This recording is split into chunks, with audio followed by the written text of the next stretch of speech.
I lost my son to the calamity. The three Seed Seers are all together.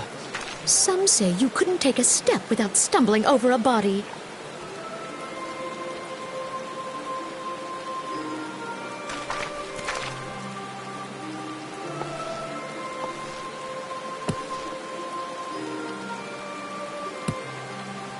Our forebears were once strangers in the Twelveswood. Fearful of the Green Wrath, they hid themselves in the dark recesses of the earth. Yet they dreamed of basking in the dappled sunlight of the forest. Through great effort, they proved their worth to the elementals, and were granted a place beneath the boughs. So it was that Gridania was born, some 5 centuries ago. Working hand in hand, the Hyur and the Elysian settlers sowed the seeds of our civilization, and soon they were joined by folk of all races. So nourished by the waters of unity, and blessed by the light of the matron, Gridania flourished into the great nation it is today. Do you see the Gridanian standard? There, hanging behind the Elder Seed Seer. The entwined serpents represent the unity between Hyur and Elysian. An elegant symbol, do you not agree? In accordance with the will of the elementals, we have embraced a life of peace. Alas, our neighbors have not always sought the same for themselves, nor for us. Though we Gridanians have no love for war, we have still less for those who would threaten our way of life. Ever have we fought to protect the sanctity of the Twelveswood. When the Garlean Empire brought its war of conquest to Eorzea, we rallied under the noble standard of the Twin Adder that we might push back the encroaching darkness. And it was we who prepared the ground for the reformation of the Eorzean Alliance, that all the peoples of this realm might stand united against the common threat.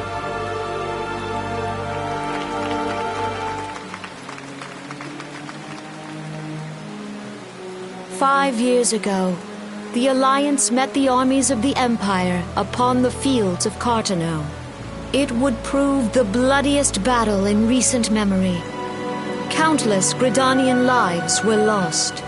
As Supreme Commander of the Order of the Twin Adder, ever shall I bear the weight of our people's sacrifice. Alas, their loss was not the only tragedy to befall us that day, for soon came the calamity.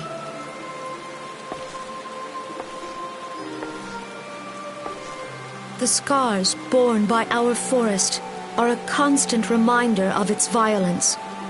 Our lives have been irrevocably changed, each waking hour a struggle to survive. Driven to desperation, some among us have strayed from the path of righteousness, resorting to banditry, poaching, and other unconscionable deeds. To compound our woes, the Ixal have returned in force, emboldened by our suffering. They test our defenses nigh without cease, and prey upon the vulnerable. So beleaguered from within and without, it is of little wonder that our unity now falters. Dark times are upon us. Time was a man could walk the high roads without fear. On this day, 5 years ago, countless Eorzeans laid down their lives that we might behold another dawn. Please join with me in honoring their memory.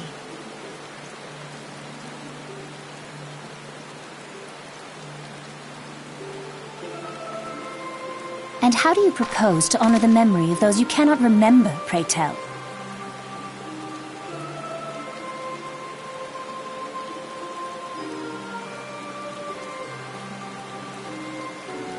The destruction wrought by the calamity was indiscriminate. It dealt death to Eorzean and Garlean alike.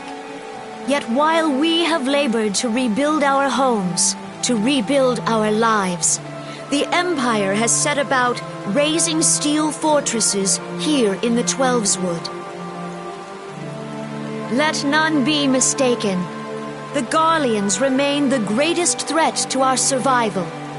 If we are to stand against them, we must remember what it is to be united.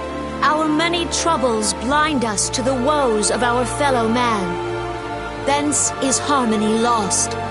Yet harmony is the founding principle of Gridania.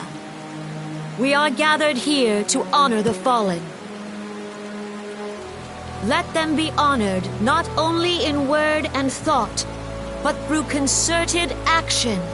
I bid you join hands with me once more beneath the Twin Adder standard. And together, let us heal the forest's wounds, that our progeny might live in harmony beneath these ancient boughs. For serenity, purity, and sanctity, we must think of the children! Woods will be done! It's up to us to protect the For forest! the elementals!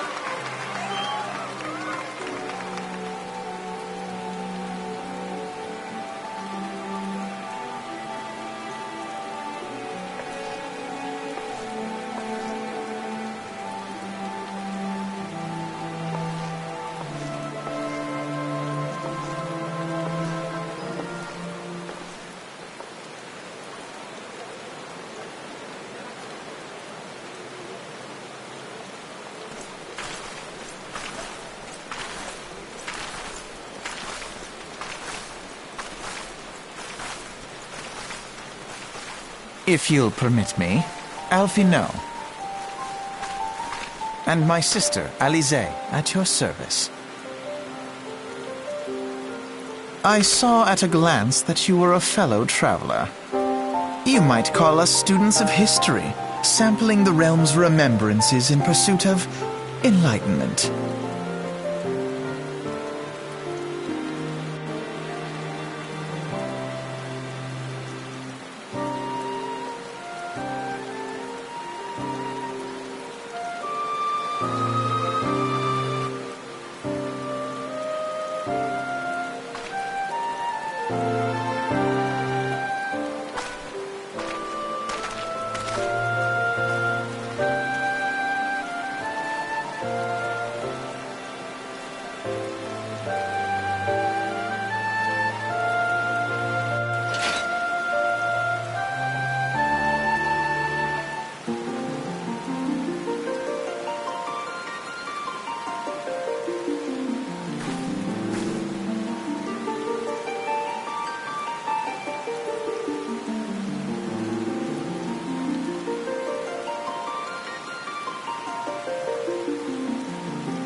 Behold, 'tis the Sultana Nanamo herself! And Reborn as well!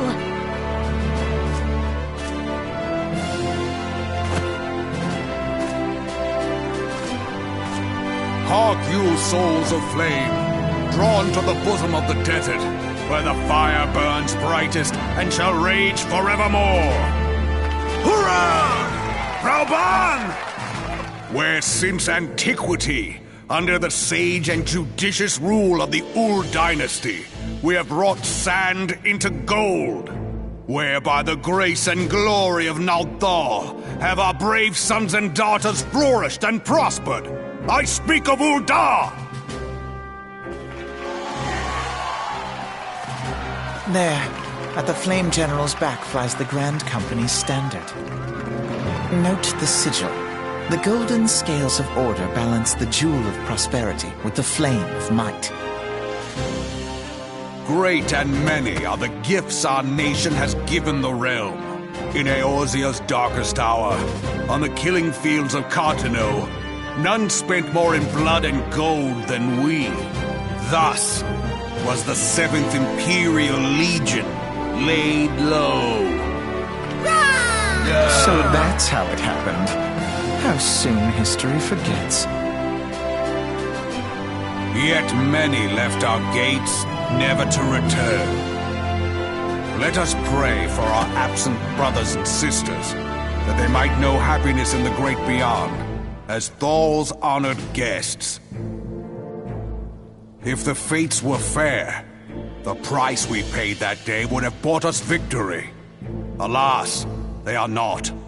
And now, but 5 years into this 7th Umbral era, the spirit of sacrifice which granted us our strength is all but dead.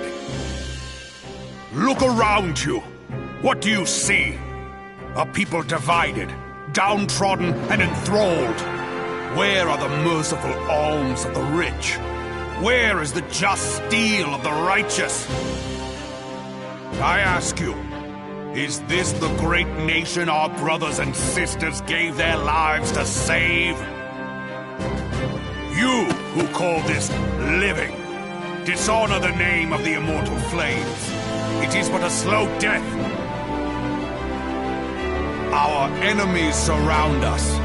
The savage hordes of the Amalja wait beside our roads, strangling the lifelines of trade. Meanwhile, the Garleans make mock of our borders and despoil our land of its natural wealth. We stand on a precipice, yet we do not act, whether trader or soldier, monetarist or royalist. All must recognize that a divided Ul'dah stands to fall. Victory and fortune walk hand in hand. Ye who seek glory and wealth, look not to what little you can snatch from your neighbor, but to the boundless wealth of the world beyond. Now is the time to unite. Now is the time to ride forth. In the name of the Sultana, I beseech you. Line not your own coffers, but those of the immortal flames.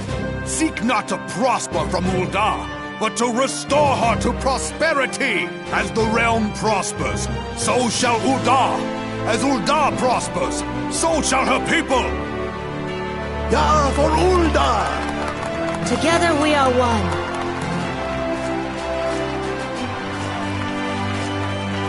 Your grace. Reborn?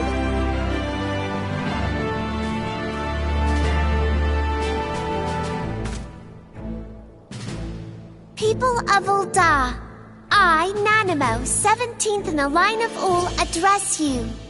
Much has been made of the wealth of Ul'dah. Yet those who measure that wealth in coins and carats are gravely deceived. For the true wealth of Ul'dah lies in the health, happiness, and hopes of her people. Beloved subjects, I bid you raise aloft the torch of Ul'dah, that her flames might serve as a beacon for all Eorzea to see. Long live Nanamo! Glory to the Sultana! victory and fortune. Stride fearless into the inferno, for we are, by fire, reborn!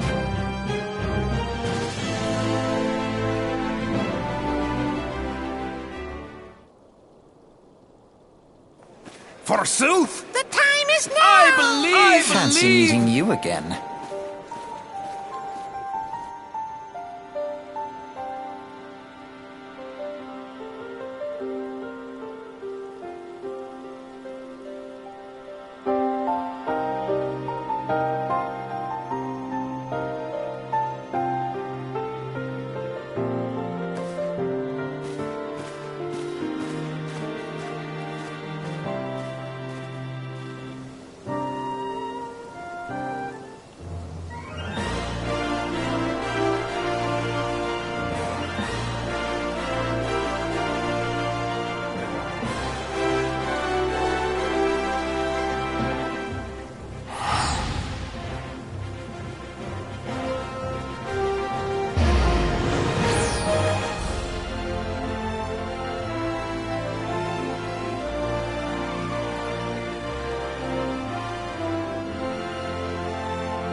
The Garleans are another matter altogether. So much for our alliance.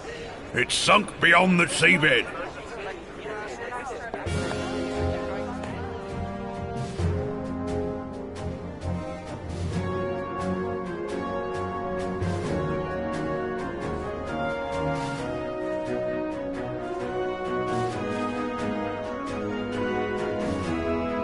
Brothers and sisters of the sea, hearken unto me. Look upon this, our mighty crimson standard, and tell me your hearts do not swell with pride.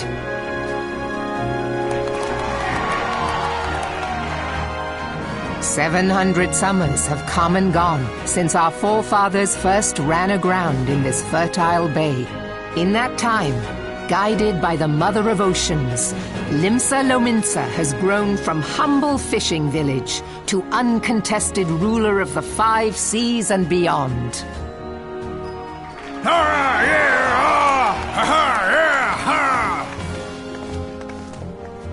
Did you look as the Admiral bid you? It is a rather stirring standard, I must say. The crimson field is meant to signify the blood of fallen crewmates, while the black longship represents a pirate vessel. When the Garlean Empire marched upon Eorzea, we assembled beneath the Maelstrom standard, and our grand company was reborn. All answered the call, from the Knights of the Barracuda to Hilthier's bloody executioners, and together we met our would-be conquerors upon the field of Cartano. That day, the world bore witness to the united strength of Limsa Lominsa.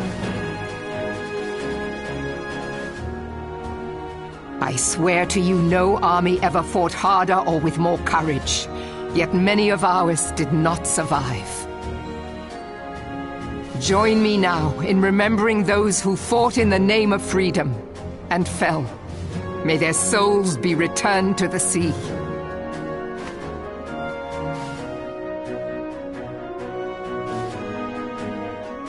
Freedom. Yes, they have always been rather fond of their freedom. Much as the beast tribes have. Small wonder. Beneath the surface, one would struggle to tell them apart. It has been 5 long years since the calamity struck. 5 long years of tireless rebuilding. Yet still the wounds of the calamity fester and weep. But when I stand atop the mizzenmast and gaze out upon our battered and broken vessel, I see an undying spirit. Did we not build all this from the wreck of the Galadian all those centuries ago? Shall we not do so again? Yet there are those who would see this ship of ours sink beneath the waves of the restless Rotano. The Sahagin creep ashore seeking blood for their accursed god. Those fishback The Sahagin bastards! have risen? While the mines of Ogomero spew forth kobolds who push ever south, these savage beast tribes will be the first waves to crash against our creaking hull. And behind them swells the grim tide of the Garlean Empire. Even now the Curs fly their flags within our borders. Doubt not, but that they will be upon us ere long. We are well nigh surrounded. Yet there are those among us who would rather turn their swords against their crewmates than our cannons against our foes. How can we hope to repel our many enemies when mutiny breeds below deck? There is but one course left to us. One bearing that will bring us victory over the beast hordes and the Empire both, and see this ship safe to port. We must mend the rift the Calamity has reopened twixt pirate and maelstrom, and stand fast with our adventurer brothers against the coming tempest. Mark ye well, a crew without unity is no crew at all. 'Tis but a mass of drowned men. To me, then, brothers and sisters of the sea, gather beneath the undying crimson standard, and pledge me your strength, your skill, your wisdom. And with the guidance of the navigator, this great vessel of ours shall ride the waves, till sea swallows all! Long live the Admiral! Admiral Melvin! Gather the lads! Oh, where's me cutlass? I'll follow ye to the seven hells, Admiral!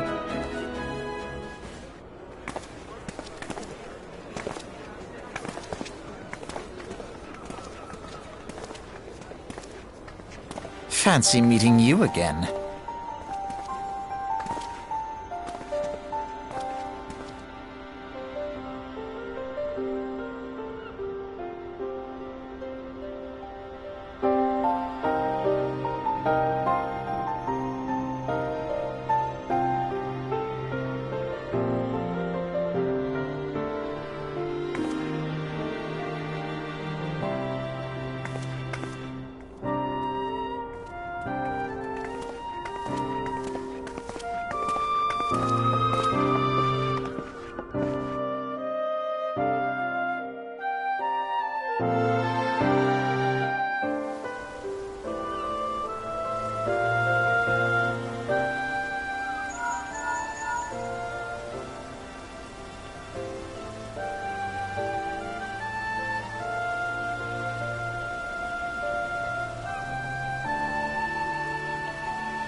The gods only know what grand company our adventurer friend will keep. The wheels of change are in motion regardless. Brother, are you certain this course is best? Whatever do you mean, dear sister? The so-called remembrance ceremonies were little more than standard waving rallies.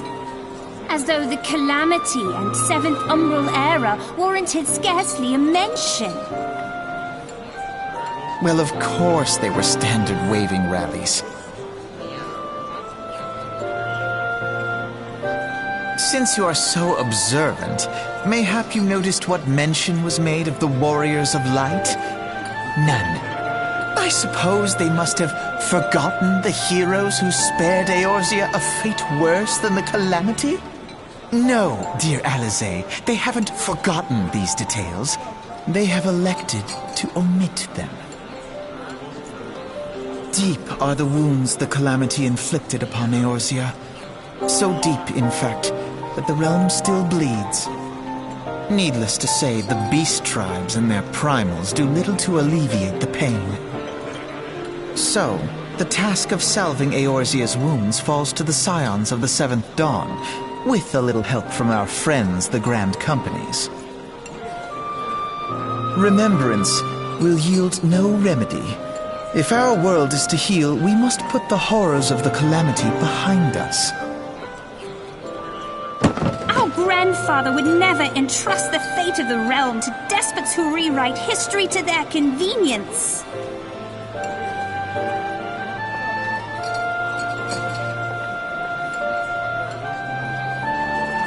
There must be another way to cure what ails this world, and I mean to find it. You are most welcome to try. Our paths may differ, but our destination is the same. In time, I dare say we will see eye to eye. I should hope so. My lady! We are to escort you! Hope does not come into it. We share the burden of this fate, dear sister, and will prevail together or not at all. The salve will serve not only to close up our present wounds, but prevent old ones from opening anew.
Now, having set aside the formalities, we have a favor to ask of you. Urianger, have the documents arrived from the students of Baldessian? Aye, my lady. They arrived but recently. We have conducted a study at the behest of the Order of the Twin Adder. Papalimo, Ida, a synopsis if you would. Our task was to survey the behavior of the Sylphs, a beast tribe indigenous to the Twelveswood. Oh, how to describe them. They look like gisselcreens, floating ones, that worship the primal Ramu. Though technically a beast tribe, Sylphs are blessed with a comparatively personable demeanor, conducive to peaceful communication. Offering us an invaluable opportunity to learn what the beast tribes know of the primals. While Ramu's existence is well documented, the Sylphs do not, or perhaps cannot, summon the primal any longer, insofar as can be ascertained. Until such time as we know, it would be unwise to assume that the threat posed by the primal has passed. Which leaves Gridania with the added worry of not knowing what they should be worrying about. In that regard, they are hardly alone. What we can say with absolute certainty is that Gridania has its hands full fending off Garuda, who, I need hardly remind you, is among the most savage and terrible of all known primals. In short, it is essential that we approach the Sylphs in as diplomatic a manner as possible. Words and actions can be misconstrued. The only sure way to communicate our intentions is the echo. Winning the Sylphs' favor may well bring us a step closer to mitigating the threat of the primals. Will you help us? I am grateful. Lovely. Well, as much as I'd like to help, I'm afraid I would be of little use to anyone in Gridania. A veritable babe in the woods. Ida and Papalimo, however, should be able to see the forest for the trees. Is that not so, Minfilia? Indeed. You are willing? Leave it to me. Us, Ida, us!